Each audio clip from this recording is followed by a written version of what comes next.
اعوذ باللہ من الشیطان الرجیم بسم اللہ الرحمن الرحیم سورۃ الاعلی 19 آیۃ مکیہ بسم اللہ الرحمن الرحیم سبح اسم ربک الاعلی الذی خلق فسوی والذی قدر فہدی والذی اخرج المرعى فجعلہ غثاء احوی۔ آج کی گفتگو ہماری جو ہے وہ ایک نہایت ہی مشہور و معروف سورہ اعلیٰ کہ جس سے اکثر ہمارا سابقہ جو ہے وہ رہتا ہے۔ اس کی جو ہے بہت زیادہ تاکید کی گئی ہے شب جمعہ اور روز جمعہ پڑھنے کی۔ یاد ہے سورہ اعلیٰ؟ نہیں جی یاد ہے۔ اور کب پڑھتے ہیں سورہ اعلیٰ؟ عید کی نماز میں نہیں پڑھے نہ پڑھے تو عید کی نماز میں ضرور پہلی رکعت میں پڑھا جاتا ہے اس کو، ٹھیک ہے؟ تو اس کو یاد ضرور ہونا چاہیے۔ بہت جو ہے وہ مطلب یعنی فضیلت کے حوالے سے اس کی فضیلت دیکھیے گا تو واقعی اندازہ ہوگا کہ اس کے پڑھنے کا کیا ثواب ہے۔ روایت میں انشاءاللہ پڑھیں گے کہ مولا کائنات جب کوفہ آئے مدینے سے تو 40 دن انہوں نے جو نماز پڑھائی تو روزانہ صبح کی نماز میں جو ہے وہ سورہ اعلیٰ ہی پڑھا کرتے تھے، یہاں تک کہ یہ 40 دن بہت لمبی مدت ہے، اتنا زیادہ اس کی تلاوت کیا کرتے تھے کہ مطلب لوگوں نے یہ کہنا شروع کر دیا تھا کہ الیاذ باللہ اعوذ باللہ ان کو قرآن مجید کی اور سورہ جو ہے وہ یاد نہیں ہے جو پڑھ سکیں، حالانکہ اس کی پڑھنے کا بہت زیادہ جو ہے وہ ثواب ہے۔ خیر، تو یہ منافقین جو ہے وہ اس طرح کی باتیں کیا کرتے تھے۔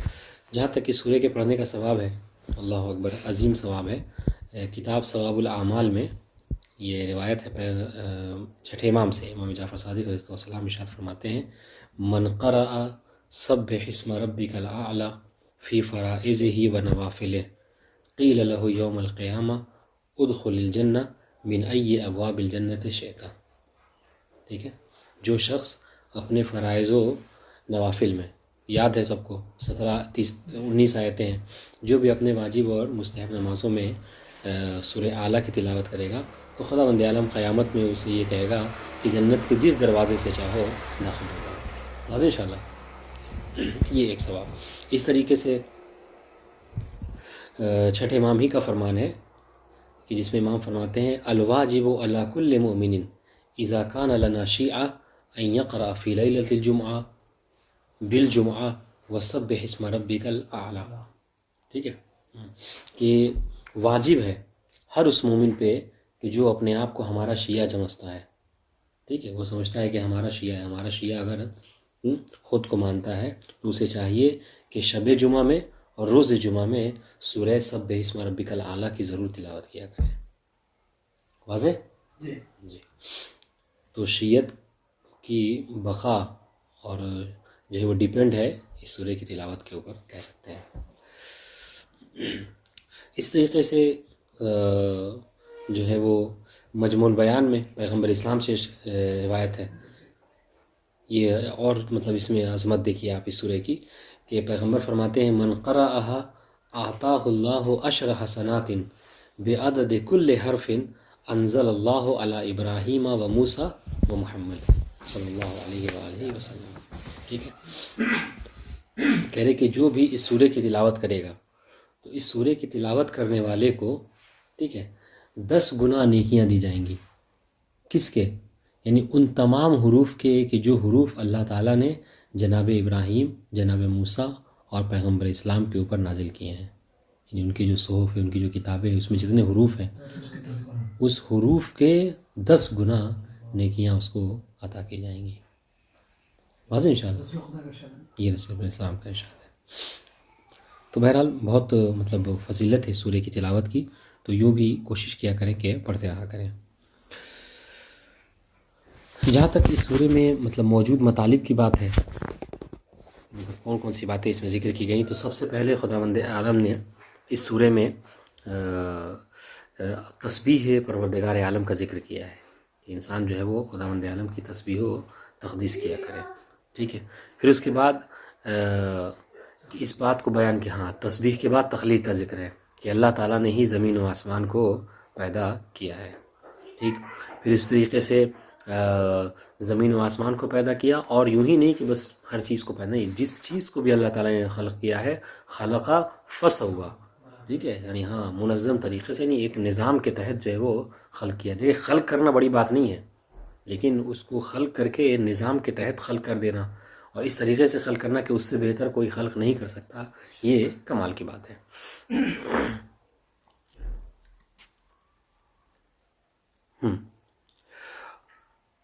اس کے بعد اس بات کو ذکر کیا گیا کہ قرآن ہم نے اپنے پیغمبر کو جو قرآن مجید عطا کی ہے اور ان پر جو وحی نازل کی ہے، ہمارے پیغمبر کی طرف کبھی تم جھوٹ کی نسبت نہ دینا، نسیان کی نسبت نہ دینا، بلکہ ہم نے ان کو جو پڑھایا ہے اس طریقے سے پڑھایا ہے کہ یہ کبھی بھولیں گے نہیں.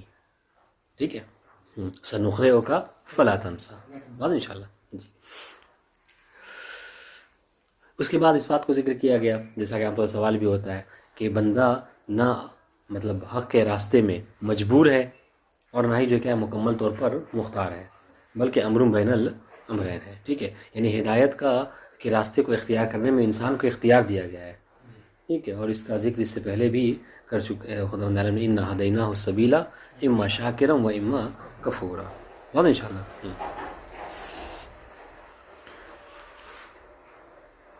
پھر اس کے بعد ان لوگوں کا تذکرہ کیا گیا ہے کہ جن کی فکر جو ہمیشہ دنیا ہی رہتی ہے نا، تو یہ اپنی دنیاوی فکر کے تحت جو ہے وہ ان کا نقصان، سب سے بڑا خسارہ ان کو یہ اٹھانا ہوگا کہ آخرت میں یہ جہنم میں جھونک دیے جائیں گے. ٹھیک ہے، تو ہماری اصل تخلیق جو ہے کیا ہے آخرت کے لیے ہے، تو ہمیں چاہیے کہ ہم آخرت کی فکر کیا کریں، اپنی آخرت کو سنواریں. ٹھیک ہے، کہیں ایسا نہ ہو کہ ہم اپنی دنیا سنوارنے کے چکر میں آخرت سے کو بھول بیٹھیں اور اس کی بہت زیادہ جو ہے وہ مذمت کریں. بات انشاءاللہ ان چیزوں کو انشاءاللہ کہ اس میں ذکر کیا گیا ہے. اور اس کے بعد اس میں بھی موجود کچھ روایتیں ہیں، تھوڑا بحث طولانی ہو جائے گی، مختصر سورہ ہے مگر فضیلت بہت زیادہ ہے، انشاءاللہ دیکھیے گا. سب سے پہلے ارشاد ہوتا ہے پہلی آیت میں سبح اسم ربک الاعلی. ٹھیک ہے، کہ اے پیغمبر اپنے رب کی جو ہے وہ کیا ہے، رب کے نام کی جو ہے کیا ہے تسبیح کیا کیجیے. ٹھیک ہے، ربک الاعلی جو کہ اعلیٰ ہے. ٹھیک ہے، اس سے بڑا کوئی رب نہیں ہے. اب یہاں پر مفسرین نے بہت اچھا لطیف نقطہ جو ہے وہ ذکر کیا ہے کہ تسبیح کی دو قسمیں ہیں. ایک تسبیح زبانی ہے اور ایک تسبیح عملی ہے. تو تسبیح زبانی تسبیح قولی کہہ سکتے ہیں، تسبیح قولی اور تسبیح فعلی. تسبیح قولی کیا ہے؟ تسبیح قولی یہی ہے کہ خدا کہ انسان جو کیا ہے سبحان اللہ سبحان اللہ سبحان اللہ کہے، یا اس طرح کے جو سورے ہیں کہ جو تسبیح پروردگار سے کیا ہیں شروع ہوتے ہیں، ان کا ذکر کرتا رہے. ٹھیک ہے، یہ پڑھتا رہے، یہ ایک ہے. اور تسبیح فعلی کیا ہے؟ تسبیح فعلی یہ ہے کہ یہ نہیں کہ فقط انسان کیا ہے خداوند عالم کی ذات کو عیب و نقص سے منزہ جانے، نہیں کہے، صرف کہنا کافی نہیں ہے، بلکہ تسبیح فعلی ہے کہ فعلاً بھی ایسے امور کو انجام دے، ایسا کام کرے کہ جس سے لگے کہ ہاں واقعی وہ خداوند عالم کو عیب و نقص سے کیا ہے پاک سمجھتا ہے.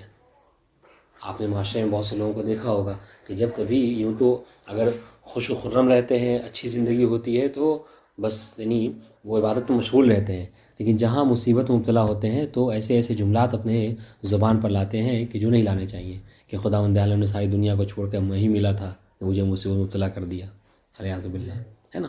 یا یہ کیسا عدل و انصاف ہے، یہ کیسی تیری خدائی ہے، یہ ساری چیزیں جو مطلب عام طور سے ہمارے یہاں رائج ہیں. بات انشاءاللہ. ہاں، تو انسان کو چاہیے کہ فقط قول سے ہی تسبیح پروردگار نہ کرے، بلکہ فعلاً بھی تسبیح پروردگار کرے. یعنی کیا؟ ذات. تسبیح کیا ہے؟ تسبیح یہ کہ ذات انشاءاللہ بھی پڑھیں گے. تسبیح مطلب کیا ہے؟ تسبیح یہ کہ ہر وہ چیز کہ جو خداوند عالم کے شان کے لائق نہیں ہے، ٹھیک ہے، اس سے اس کو منزہ رکھنا، اس کو دور رکھنا. ٹھیک ہے، کہ یہ کیا ہے، اور اس کو فعلاً کرنا اور زباناً بھی قولاً بھی کہنا. یعنی کیا؟ یعنی ایسے اسما سے خداوند عالم کو یاد نہ کرنا کہ جس سے اس کی توہین ہوتی ہو، جو مخلوق کے لیے استعمال کیے جاتے ہوں، ہے نا، اس میں بھی اس کی توہین ہے انشاءاللہ. یا ایسے امور، ایسی باتوں کو کہنا کہ جس سے کیا ہے خداوند عالم کی شان کے خلاف کوئی ایسی باتیں ہیں، یہ بھی کہنا کیا ہے؟ خلاف تسبیح. اور انشاءاللہ. اور یہاں تک تسبیح کی بات ہے تو تسبیح ایسا نہیں ہے کہ فقط جو کیا ہے انسان ہی کرتا ہے، بلکہ زمین آسمان میں جتنی چیزیں ہیں وہ سب کی سب تسبیح پروردگار کیا کرتی ہیں. یہ الگ سی بات ہے کہ ہم ان کی تسبیح کو نہیں سمجھ سکتے. اور انشاءاللہ تو یہ ایک ایسی عبادت ہے کہ جو فقط انسانوں سے مطلوب نہیں ہے، بلکہ یسبح للہ ما فی السماوات و ما فی الارض. تو دیکھیے مطلب تسبیح کیا ہے؟ کہہ رہے ہیں نزہ اسمہ اما لا یلیق به من معانی اسماء المخلوقین. ٹھیک ہے، تسبیح یہ ہے کہ آپ خدا بند عالم، ہو سکتا ہے یہ آپ کے امتحان میں آ جائے. ٹھیک ہے کہ تسبیح سے کیا مراد ہے، تسبیح کسے کہتے ہیں؟ تسبیح یعنی یہ کہ اللہ تعالیٰ کی ذات کو کیا ہے منزہ سمجھنا، اس کے اسم کو منزہ قرار دینا ہر اس چیز سے کہ جو کیا ہے لا یلیق من معانی اسماء المخلوقین، مخلوقین کے جو نام ہیں، ٹھیک ہے، کہ جن سے جو کیا ہے جس سے ایک طرح کا عجز سمجھ میں آئے، عاجز ہے، اور خدا بند عالم کیا ہے ہر چیز پر قادر ہے. بہت انشاءاللہ. تو ایسے اسماء کے جو عاجز بندوں کے لیے استعمال کیے جاتے ہیں ان کا اللہ کے لیے استعمال کرنا یہ تسبیح نہیں ہے. ٹھیک ہے، تو ان چیزوں کا استعمال نہ کرنا یہ تسبیح پروردگار عالم ہے. یعنی ایسی چیزیں، ایسے الفاظ بولیے کہ جس سے اس کی شان، اس کی قدرت جو کیا ہے واضح ہو سکے. اور نزہ ربک، یا پھر یہ کہ نزہ ربک کہ آپ اپنے رب کو جو کیا ہے منزہ جانیے. ٹھیک ہے، یہ آپ عبارت پڑھی آگے کیا ہے؟ والاسم مقہم. مقہم کہتے ہیں، اسم مقہم ہے، کہتے ہیں سست، ضعیف. ٹھیک ہے، یعنی ایسے اسماء کہ جو یعنی خدا بند عالم کی ذات والا صفات کے لائق نہیں ہے، ان اسماء کو استعمال کرنا اس کی تسبیح نہیں ہے. بات انشاءاللہ.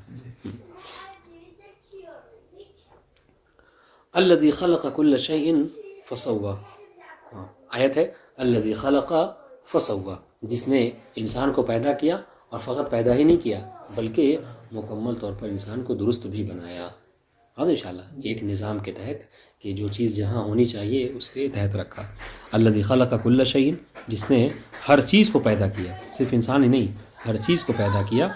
فسوی یعنی کیا؟ خلقہ بجعلہ مستعدا للکمال اللائق بہ، جو انسان اپنے کمال تک پہنچنے میں جن چیزوں کی اس کو ضرورت تھی وہ ساری چیزیں اللہ نے انسان کو عطا کر رکھی ہیں.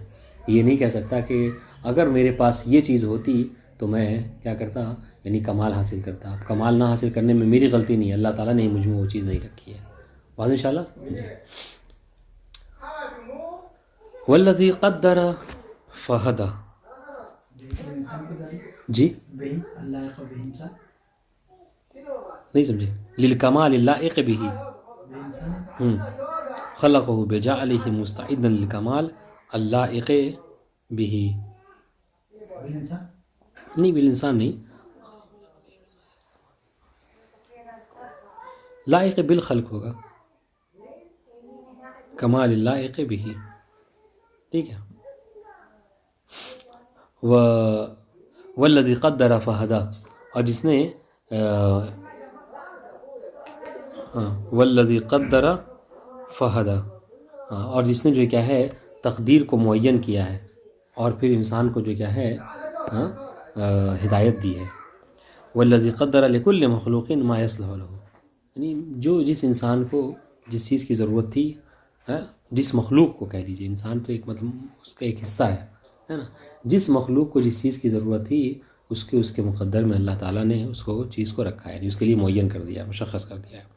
فہدی یعنی کیا؟ دلہ علی نفعہ و ضرہ، اور ان چیزوں کو قرار دینے کے بعد اس میں انسان کے اس مخلوق کی ہدایت بھی کر دی ہے کہ دیکھو اس میں فلاں چیز میں تمہارے لیے نقصان ہے اور فلاں چیز میں تمہارے لیے جو کیا ہے ضرر ہے یا انہیں فائدہ ہے. اور انشاءاللہ یہی وجہ ہے کہ جب انسان بڑا ہو جاتا ہے تو خود بخود وہ سمجھ جاتا ہے کہ کون سی چیزیں، بلکہ بڑا ہونے کی کیا ضرورت ہے، بلکہ بچہ بھی اس چیز کو سمجھتا ہے کہ کون سی چیزیں میرے لیے نقصان دہ ہیں، کون سی چیزیں میرے لیے فائدہ مند ہیں. تو یہ خداوند عالم نے انسان کی فطرت میں رکھا ہے. علیکم السلام ورحمۃ اللہ. واضح. والذی اخرج المرعى، اور اللہ وہی ہے کہ جس نے نکالا ہے کس کو؟ مرعا، یعنی چرنے کی جگہ، یعنی وہی گھاس پھوس ساری چیزیں، یعنی نباتات، کہ جس سے خود انسان بھی اور چوپائے بھی کیا ہے فائدہ اٹھاتے ہیں. انبت الکلأ للنعم، ٹھیک ہے، جانوروں کے لیے یہ جو چارہ ہے خداوند عالم نے ہی اگایا ہے. یعنی اس کی خالقیت دیکھیں کہ صرف انسانوں کے لیے انتظامات نہیں کیے ہیں بلکہ ہر مخلوق کے لیے انتظامات کیے ہیں. فجعلہ غثاء احوا، پھر جس چارے کو اس نے خلق کیا تھا ہے نا، اس کو اس کے حال پر نہیں چھوڑا بلکہ فجعلہ غثاء، جب وہ پہلے تو اس کو ہرا بھرا کیا، پھر اس کے بعد اس کو خشک کر دیا یہاں تک کہ وہ کالا ہو گیا، ہے نا، خشک ہو کر جو ہے وہ کالا ہو گیا، یعنی جھڑ گیا، ٹوٹ کر گر گیا۔ احوانی اسود، سنیے، فجعلہ بعد خضرتہ، ٹھیک ہے، اس کے ہرے ہونے کے بعد اس کو کیا ہے، غثاء، یابسہ قرار دے دیا، یعنی سوکھا قرار دے دیا۔ احوا یعنی اسود لیبسہ، ٹھیک ہے، اس کو کالا کر دیا تاکہ وہ سوکھ سکے۔ اور لشدت خضرتہ، یعنی اس کو کالا کر دیا، کیا کوئی چیز ہوتی ہے، یعنی بلاغت میں بھی اس چیز کا ذکر کیا گیا ہے کہ کوئی چیز کالی فقط یہ نہیں ہے کہ رنگ، اگر اس کا رنگ کالا ہو تو ہی دکھتی نہیں، بلکہ جب جو گرین کلر ہے، ہرا کلر، یہ سبز کلر بہت زیادہ گاڑھا ہوتا ہے تو یہ دور سے دیکھنے والے کو کالا لگتا ہے، واضح ہے جی۔ تو شدت خضرت ہے، یہ احوا کیوں ہو گیا، بہت زیادہ شدید جو کیا ہے سبز ہونے کی وجہ سے۔ فجعلہ غثاء احوا سنقرئک فلا تنسى، ٹھیک ہے، ہم عن قریب جو ہے وہ آپ کو اس طریقے سے آپ پر تلاوت کریں گے، اس طریقے سے آپ پر قرآن مجید کو پہنچائیں گے آپ تک، ٹھیک ہے، کہ فلا تنسا، کہ آپ کبھی اسے بھول نہیں سکیں گے، ٹھیک ہے۔ یہ وجہ ہے کہ روایت میں ملتا ہے کہ جب جبرائیل امین نازل ہوتے تھے وہی لے کر، تو وہی کو ایسا نہیں تھا کہ بس ایک دفعہ پڑھ کے چلے جایا کرتے تھے، نہیں، بلکہ کئی دفعہ اس کو دہرایا کرتے تھے شروع سے لے کر آخر تک، تاکہ پیغمبر کو مکمل طور پر وہ حفظ ہو جائے، ٹھیک ہے۔ تو یہاں پر سمجھ لیجئے کہ یہ ایک ضمانت بھی لی ہے پروردگار عالم نے کہ ہم نے جنہیں وحی بخشی ہے اور جنہیں یہ کام دیا ہے، ایسا نہیں ہے کہ وہ اپنے کام میں بھول جاتے ہیں، ہے نا۔ تو پیغمبر اسلام جو کیا ہے، نسیان کے شکار نہیں ہے، ٹھیک، بلکہ جیسا، اور اسی کے برخلاف جو کیا ہے، جو کفار و مشرکین تھے وہ اس طرح کی باتیں کیا کرتے تھے کہ الیاذ باللہ مجنون ہیں، دیوانے ہیں، اس طرح کی چیزیں کیا کرتے تھے، ہے نا۔ تو یہ عقل پیغمبر پر شک کرنے والوں کے کو یہ تنبیہ کی گئی ہے کہ نہیں، ہم نے ان کے نہ بھولنے کی ذمہ داری خداوند عالم نے لی ہے، سنقرئک فلا تنسى، کہ آپ کبھی بھولیں گے نہیں، واضح۔ چونکہ لوگ کیا ہے نا اپنی طرح پیغمبر کو سمجھتے تھے، تو چھوٹے چھوٹے سورے ہیں تو وہ تو کہتے تھے کہ یاد ہے، مگر جو بڑے سورے ہیں، اسی بھی سورے میں سورہ بقرہ ہے، انعام ہے، واضح انشاءاللہ، تو جو بڑے بڑے سورے ہیں اور اس کو کیسے یاد رکھتے تو کہہ رہے نہیں، یہ لطف پروردگار عالم ہے جو پیغمبر کے شامل حال ہے کہ وہ چاہے چھوٹا سورہ ہو، بڑا سورہ ہو، کچھ بھی ہو، بہرحال یہ ذمہ داری پروردگار عالم نے لی ہے کہ اس طریقے سے وحی کو پہنچایا جائے گا کہ پیغمبر اسلام کبھی اسے بھولیں گے نہیں۔ دیکھیں، سنقرئک القرآن بقراءۃ جبرائیل، کہ ہم آپ کو جبرائیل کے توسط سے قرآن مجید کو اتنا زیادہ پڑھائیں گے کہ فلا تنسا، کہ آپ اسے نہیں بھول سکے تھے، ما نقرأہ، ٹھیک ہے، جو ہم پڑھائیں گے آپ کبھی اسے بھولیں گے نہیں۔ وَهَذَا إِعْجَازٌ لِكَوْنِهِ أُمِّيًّا، ٹھیک ہے، اگر یہ ایک طرح کا یہ اللہ کا معجزہ ہے، چونکہ پیغمبر کیا تھے، امی تھے، یعنی امی کا معنی یہ نہیں تھا کہ جاہل تھے، علیہ باللہ، ایسے امی کیا تھے، یعنی کہ کسی کے یہاں زانو ادب انہوں نے طے نہیں کیا تھا، سمجھ رہے ہیں جی۔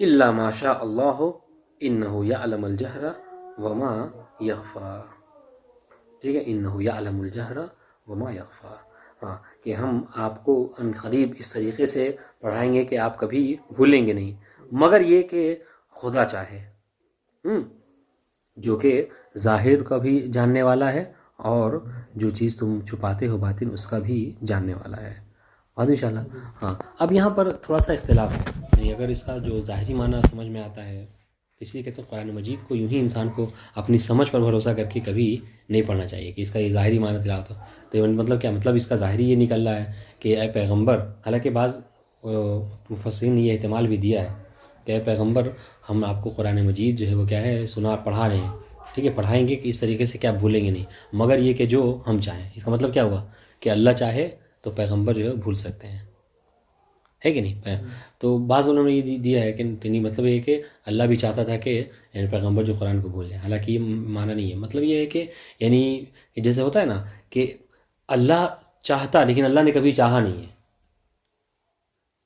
سمجھ رہے ہیں، یعنی یہ استثناء ایسا ہے کہ جو کبھی ہوا نہیں ہے، بات واضح ہے جی۔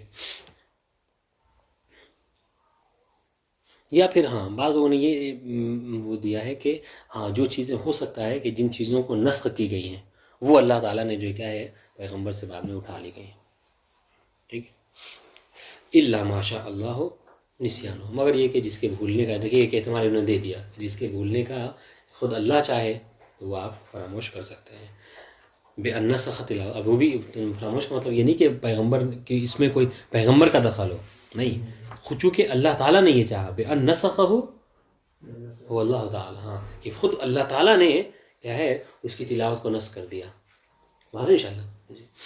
اور ارید به التبرک، یا پھر یہ کہ بس اس کو یوں ہی ذکر کر دیا گیا ہے، حالانکہ ایسا ہے نہیں، اس طرح کے استثناءات ہوتے ہیں، میں آپ کو وہ دوں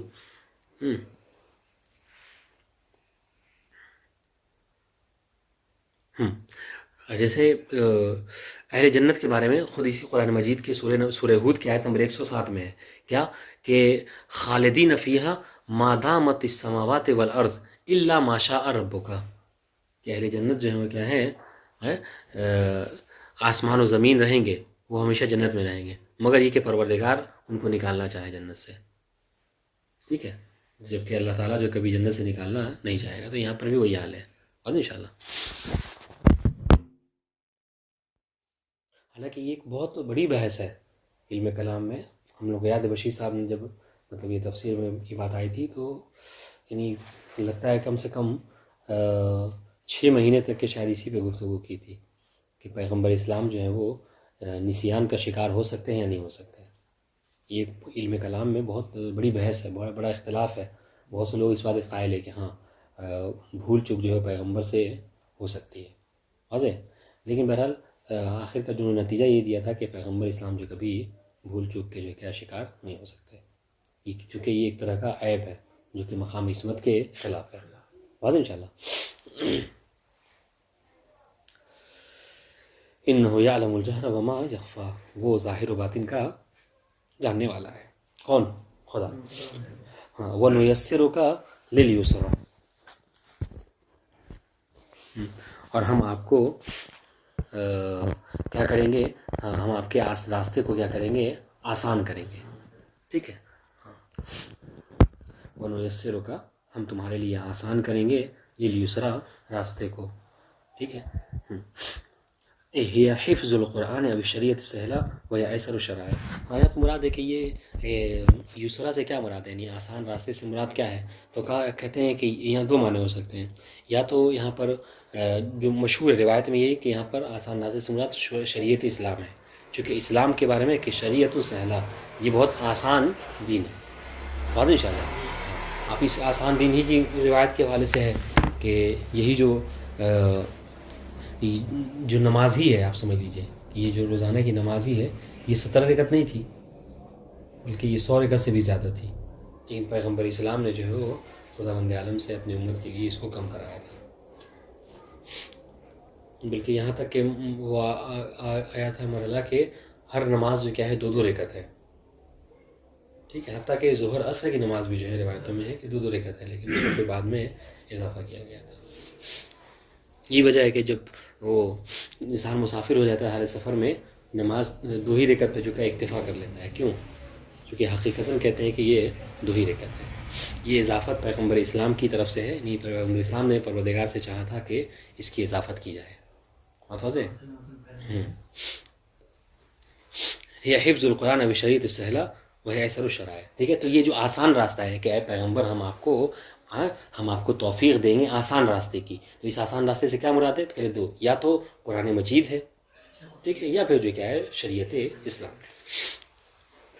فذکر ان نفعت الذکریٰ، ٹھیک ہے، تو اے پیغمبر آپ ان کو سمجھائیے، آپ ان پہ تذکرہ کیجئے، ٹھیک ہے، اگرچہ یہ لوگ جو کیا ہے سمجھ جائیں، ٹھیک ہے، ان نفعت ذکرہ کہ اگر آپ کا سمجھانا ان کو فائدہ پہنچا سکے، فذکر بالقرآن، یعنی اس قرآن سے آپ ان کو نصیحت کیجئے، ان نفعت ذکرہ اے وَإِن لَمْ تَنْفَعْ،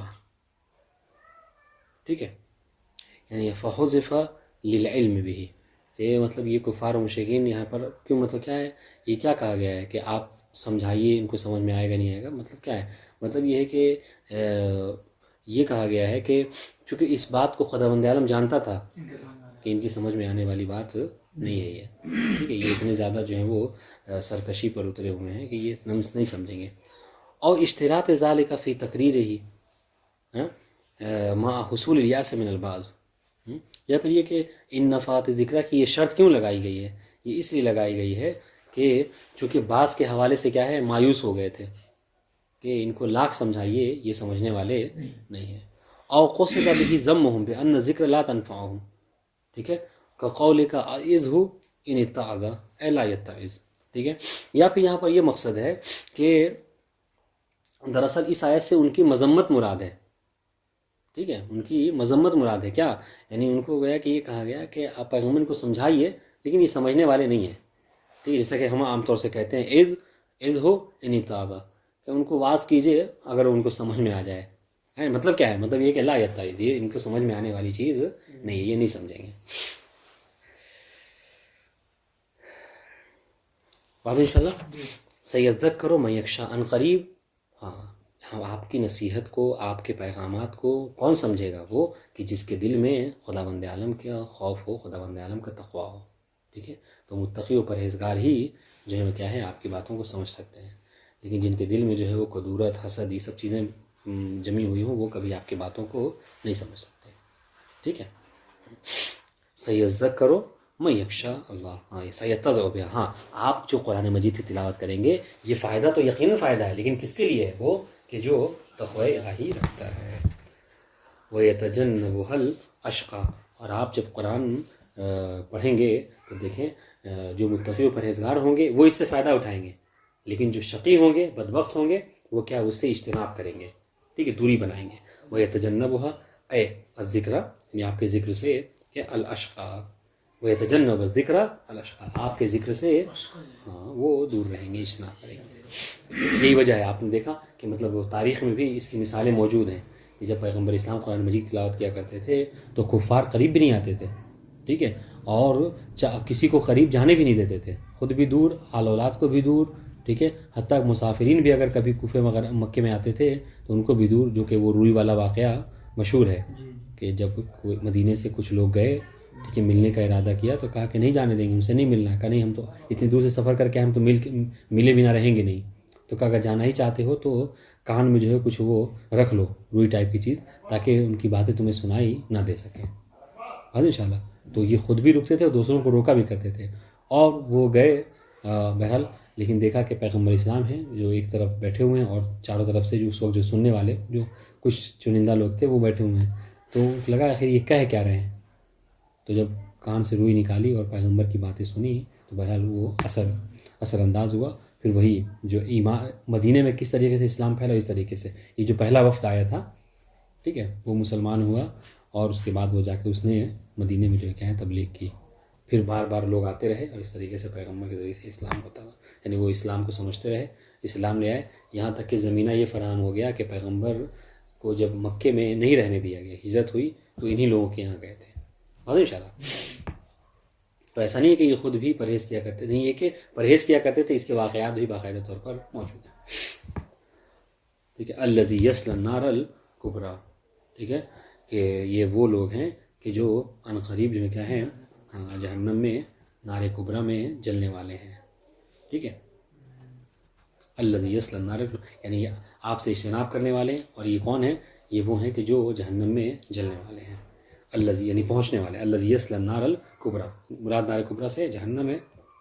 اب السفلی من اطباقها، یا پھر کہ اطباق جہنم کے طبقوں میں سے سب سے نچلا طبقہ ہے. ٹھیک ہے.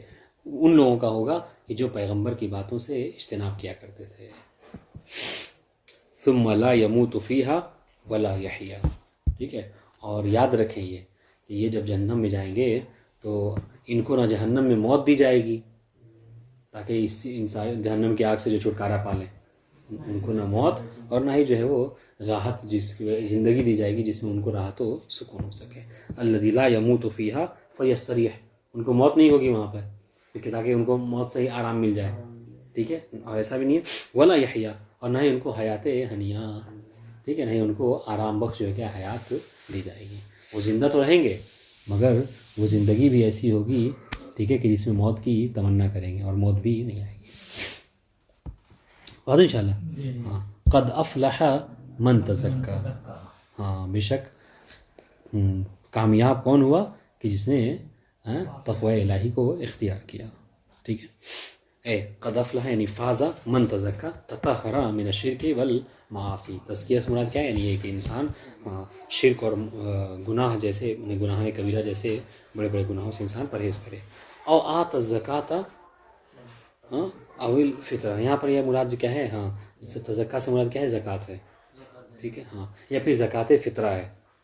یہاں مراد جو ہے زکوٰۃ فطرہ بھی ہے. یہی وجہ ہے کہ اس کو عید کے دن جو ہے پڑھا جاتا ہے. عید کے دن انسان پھر زکوٰۃ فطرہ نکالتا ہے، تو ایک معنی یہ بھی کیا گیا ہے.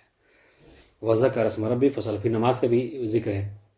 اسی وجہ سے دیکھیں عید میں بھی یہی ہوتا ہے کہ پہلے فطرہ انسان نکالتا ہے اور اس کے بعد صلی اللہ سے، یہاں پہ تزکا سے مراد زکوٰۃ فطرہ اور صلی اللہ سے مراد نماز عید. ٹھیک، وذکر اسم ربہ فصلی، اور بأن وحدہ، اپنے رب کے اسم کا ذکر کرنے کا مطلب کیا ہے؟ نہیں ہے کہ اس کی وحدانیت کا اقرار کرنا، لا الہ الا اللہ کہنا اور ماننا.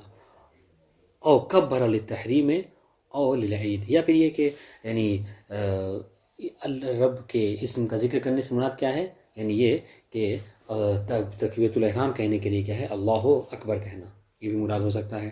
اور للعید، یا پھر جو عید کے دن جو ہے نا وہ ہاں تحمید پڑھتے ہیں اللہ، ہاں حسن، تم یہ مراد ہو سکتا ہے. فصلی یعنی اور نماز پڑھے، یعنی صلوات الخمس بھی مراد ہو سکتی ہے اور صلاۃ عید بھی مراد ہو سکتی ہے. اگر نماز پنجگانہ ہے تو جس طریقے سے بقیہ جگہوں پر قرآن مجید میں ہے کیا اقیموا الصلاۃ وآتوا الزکاۃ. ٹھیک ہے، اور اگر نماز عید ہے تو وہاں اس سے پہلے زکوٰۃ فطرہ کا وہ ہو گیا، تو لف و نشر مرتب ہو سکتا ہے. بل تؤثرون الحیات الدنیا، اور تمہارا تو عالم یہ ہے کہ تم کیا کرتے ہو کہ حیات دنیا کو بل تؤثرون الحیات الدنیا، کہ تم جو ہے وہ حیات دنیاوی حیات کو کیا کرتے ہو؟ یہ مقدم رکھتے ہو. ہاں ٹھیک ہے، اہمیت دیتے ہو. ٹھیک ہے، علی الآخرہ، آخرت کے اوپر، یعنی آخرت کو چھوڑ دیتے ہو اور دنیاوی حیات کو اخذ کر لیتے ہو. والآخرۃ خیر وابقیٰ، جبکہ تمہیں معلوم ہونا چاہیے کہ آخرت ہی جو کیا ہے یہ دنیا سے بہتر بھی ہے اور ہمیشہ باقی رہنے والی بھی ہے. اگر کسی کے لیے یہ دنیا خیر ہے بھی، سمجھ رہے ہیں، تو ہمیشہ یہ باقی رہنے والی نہیں ہے. واضح؟ ان ھذا لفی الصحف الاولی، اور یہ وہ چیز ہے نا، یعنی یہ ساری باتیں جو ہم نے ذکر کی ہیں، ان ھذا المذکور لفی الصحف الاولی، یہ اس سے پہلے بھی جو صحیفے ہیں ان میں بھی ہم نے یہ سارے پیغامات کو پہنچا رکھا ہے. ٹھیک ہے، صحف اولی الکتب المنزلہ قبل القرآن، یہ وہ کتابیں کہ جو ہے اس سے پہلے نازل ہوئی ہیں. تو اس سے پہلے کتنی کتابیں نازل ہوئی ہیں؟ جناب ابو ذر نے پیغمبر اسلام سے پوچھا اس سے پہلے کتنے صحیفے نازل ہوئے ہیں؟ تو پیغمبر نے فرمایا اس سے پہلے 4 صحیفے جو ہیں وہ 110 صحیفے جو کہ اس سے پہلے نازل ہوئے. انشاءاللہ روایت میں بات آئے گی. ہاں، ان ھذا لفی الصحف الاولی صحف ابراہیم و موسیٰ، یہ ابراہیم کے صحیفوں میں اور جناب موسیٰ کے صحیفوں میں اس بات کا ذکر موجود ہے. بات انشاءاللہ یعنی یہ کہ خداوند عالم نے ہر زمانے میں لوگوں کو اپنی میدانی کی طرف جو ہے وہ بلایا ہے. ٹھیک ہے، اور آخرت کو ترجیح دینے کی بات جو ہر زمانے میں کی گئی ہے، قیامت کا تذکرہ ہر زمانے میں کیا گیا ہے. بات واضح انشاءاللہ.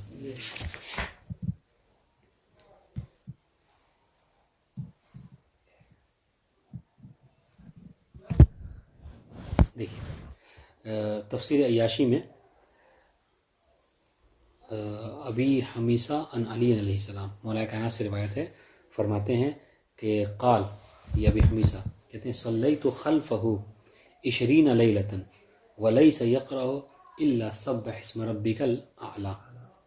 ٹھیک ہے، کہ میں نے 20 راتیں امام کے پیچھے جو ہے نماز پڑھی ہیں، اور ان 20 راتوں میں میں نے کبھی نہیں دیکھا کہ امام نے سبح اسم ربک الاعلی کے علاوہ کوئی اور سورہ کی تلاوت کی ہو. ٹھیک ہے، وقال لو تعلمون ما فيها لقرأها الرجل كل يوم 20 مرہ. اور امام یہ فرمایا کرتے تھے، تلاوت خود بھی کیا کرتے تھے اور لوگوں کو یہ کہا کرتے تھے کہ اگر تم یہ جان لو کہ اس سورے کی کیا عظمت ہے، کیا فضیلت ہے، تو تم خود ہی اس کو، میں تو ایک بار پڑھ رہا ہوں ہے نا، اور تم کو شاہ گزر رہا ہے، تم روز اس کو 20 مرتبہ پڑھو گے. ٹھیک ہے. وَإِنَّ مَنْ قَرَأَهَا فَكَأَنَّمَا قَرَأَ صُحُفَ مُوسَىٰ وَإِبْرَاهِيمَ. اور یاد رکھو کہ جو اس سورے کی تلاوت کرتا ہے تو ویسا ہی ہے کہ جیسا کہ اس نے صحف ابراہیم اور صحف موسیٰ کی تلاوت کی. تو اس سورے کے پڑھنے سے کیا ہے، اس کا ثواب بھی جو ہے وہ انسان کو مل جاتا ہے.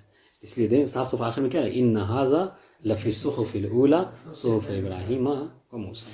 اور انشاءاللہ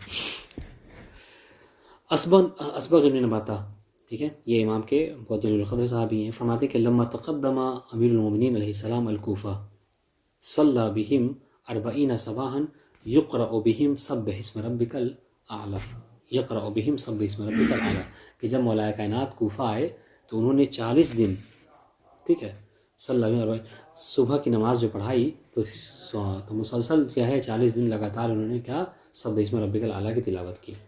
ٹھیک ہے. اسی طریقے سے یہ تفسیر علی بن ابراہیم میں بھی یہ روایت ہے.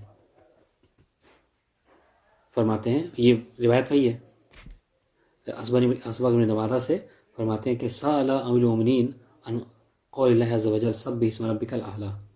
سئلہ پڑھیں گے کہ امیر المومنین سے سوال کیا گیا اس سورے کے متعلق. ٹھیک ہے.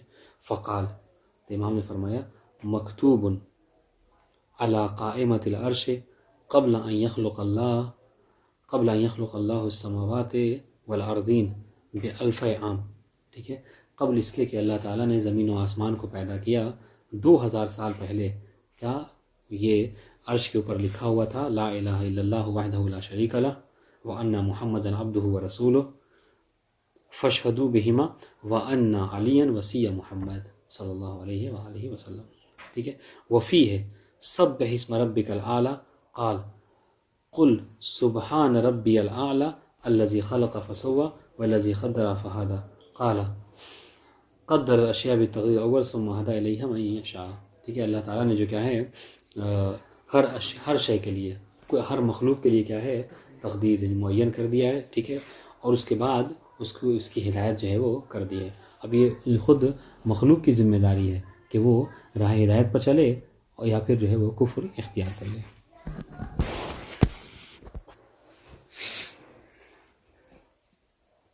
پھر یہ والی روایت جو آیت جو ہے اس سنقرئک فلا تنسیٰ ہے نا، کہ ہم قریب آپ پر اس طریقے سے آپ کو پڑھائیں گے کہ آپ کبھی اسے بھولیں گے نہیں.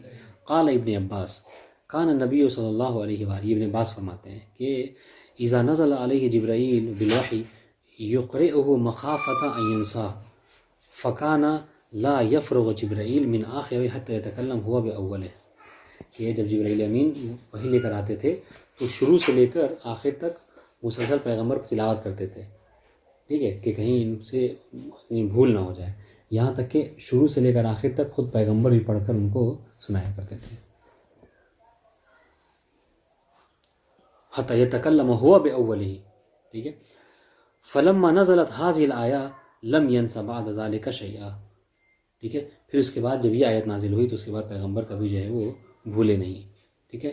قد افلح من تزکا فمن تطہر من الشرک وقال لا الہ الا اللہ وقیل اراد صدقۃ الفطر وصلاۃ العید ورفع ذلك مرفوعا ومتى قيل هذا القول كيف يصير والسورة مكية ولم يكن هناك صلاة العيد ولا زكاة الفطر قلنا يحتمل يكون أولها بمكة وختمت بالمدینہ. اگر کوئی کہے کہ بھائی آپ جو ہے وہ اس میں کیسے نماز عید، ٹھیک ہے، اور زکوٰۃ فطرہ وغیرہ کو مراد لے رہے ہیں، ایک اشکال ہو سکتا ہے. جبکہ یہ سورہ کیا ہے، سورہ مکی ہے، یعنی ابتدائی دور میں نازل ہوا ہے. اس وقت جو کیا ہے نماز وغیرہ کا حکم نہیں تھا، تو پھر کیسے آپ اس کی تشریح تفسیر کر رہے ہیں کس چیز سے؟ ہاں، کہ یہ صلاۃ سے مراد نماز عید ہے یا نماز روزانہ کی نماز ہے. اس کا جواب کہہ رہے ہیں احتمال یہ ہے کہ ہو سکتا ہے کہ اس سورے کی جو ابتدائی آیات ہیں وہ مکے میں نازل ہوئی ہوں اور یہ آخر کی آیت جو ہے کیا ہے یہ مدینے میں نماز کے حکم کے نازل ہونے کے بعد ہے.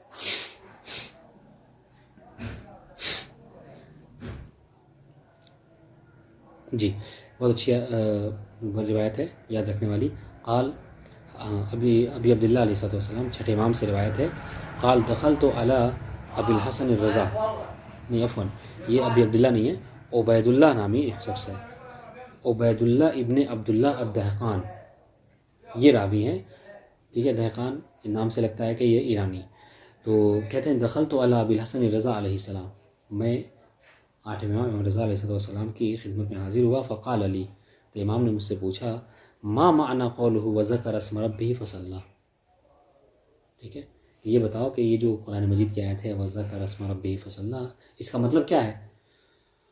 فقلت، تو راوی کہتا ہے کہ میں نے کہا کہ کلما ذکر اسم ربہ قام فصلی، اس کا مطلب یہ ہے کہ جب بھی یعنی ذکر پروردگار عالم آئے کسی کو، ٹھیک ہے، خدا کی یاد آئے تو اسے چاہیے کہ وہ کیا کرے.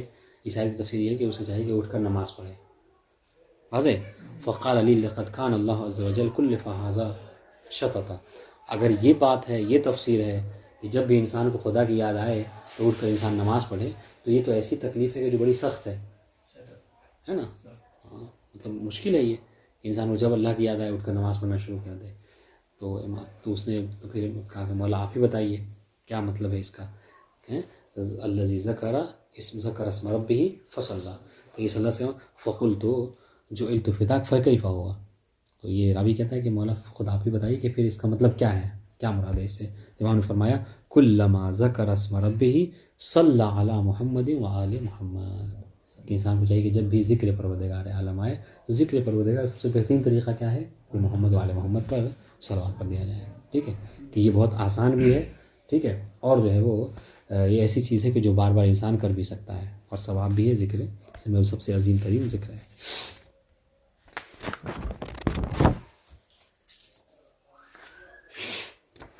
ہاں، یہ آخری روایت اندازہ فرمائیے. مجموع البیان تفسیر عیاشی میں اسباب بن نباتہ والی روایت ہے. مطلب شروع کا جز وہی ہے کہ لما قدم المؤمنین الکوفہ صلی بہم 40 صباحا یقرأ بہم سبح اسم ربک الاعلی فقال المنافقون، کہ جب مولا آئے تو 40 صبح جو نماز پڑھائی وہ اس میں یہی تلاوت سورہ کی کیا کرتے تھے. تو فقال المنافقون، تو منافقون نے یہ کہا کہ لا واللہ ما یحسن ابن ابی طالب ان یقرأ القرآن، کہ الیاذ باللہ کہ ان کو قرآن جو ہے کیا ہے اچھے طریقے سے پڑھنا نہیں آتا. کیوں؟ وَلَوْ أَحْسَنَ أَنْ يَقْرَأَ لَقَرَأْنَا بِنَا غَيْرَ هَذِهِ السُّورَةِ، کہ اگر ان کو اچھے سے قرآن پڑھنا آتا تو اس کے علاوہ اور بھی سورہ پڑھتے. قال فبلغه ذلك، تو اب اسباب بن نباتہ کہتے ہیں کہ یہ خبر امام تک پہنچ گئی کہ منافقین ایسا ایسا کہتے ہیں. فقال ویلہم انی لأعرف ناسخہ من منسوخہ، کہ لعنت ہو ان کے اوپر، یہ کیسے نسخ نہیں طرف دے رہے ہیں. یہ فقط سورہ کی بات کر رہے ہیں، مجھے تو قرآن میں یہ بھی پتہ ہے کہ کون سی آیت ناسخ ہے اور کون سی آیت جو کیا ہے منسوخ ہے.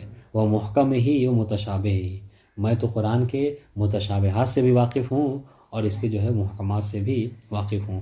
وہ فصل ہو و فصال ہو و حروف ہو میں معانی، کہاں پر تفصیل ہے، ٹھیک ہے، کہاں پر جدا پڑھنا ہے، کہاں ملا کر پڑھنا ہے، ٹھیک ہے، کب کون سی آیت جو ہے کیا ہے مطلب ایک ساتھ نازل ہوئی، کون سا سورہ مکمل نازل نہیں ہوا، یہ سب چیزیں مجھے سے میں آگاہ ہوں. اس کتنے حروف ہیں اس کے وہ بھی جانتا ہوں، ان کے معانی کیا ہیں ان سب سے آگاہ ہوں. واللہ ما من حرف نزل علی محمد صلی اللہ علیہ وآلہ، اب یہاں پر قسم کھا رہے امام فرماتے ہیں کہ خدا کی قسم کوئی ایسا حرف نہیں ہے کہ جو نبی پر نازل ہوا ہو الا انی اعرف فی من انزل وفی ای یوم وفی ای موضع، ٹھیک ہے، اور کوئی ایسا حرف نہیں ہے کہ جو پیغمبر پر نازل ہوا ہو اور اس کے بارے میں مجھے نہ پتہ ہو کہ یہ حرف کس معنی میں کس کے لیے نازل ہوا ہے اور کہاں پر نازل ہوا تھا، جگہ تک کہ مجھے معلوم ہے. ویل لہم اما یقرؤون ان ھذا لفی الصحف الاولی صحف ابراہیم و موسیٰ، لعنت ہو ان پر، کیا یہ نہیں پڑھتے کہ قرآن مجید کی آیت ان ھذا لفی الصحف الاولی صحف ابراہیم و موسیٰ واللہ اندی ورثتھا من رسول اللہ صلی اللہ علیہ وآلہ، ٹھیک ہے. ہاں، کہہ رہے کہ خدا کی قسم یہ جو کہا گیا کہ صحف ابراہیم اور صحف موسیٰ، کہہ رہے کہ یہ سارے صحیفے وہ ہیں کہ جو پیغمبر سے مجھ تک بطور وراثت جو ہے کیا ہیں پہنچے.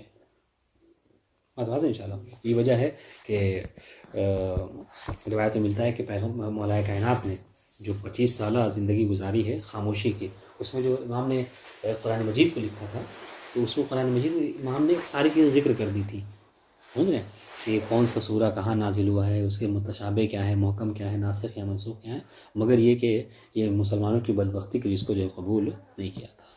بتا دیں ان شاء اللہ. السلام علیکم ورحمۃ اللہ وبرکاتہ.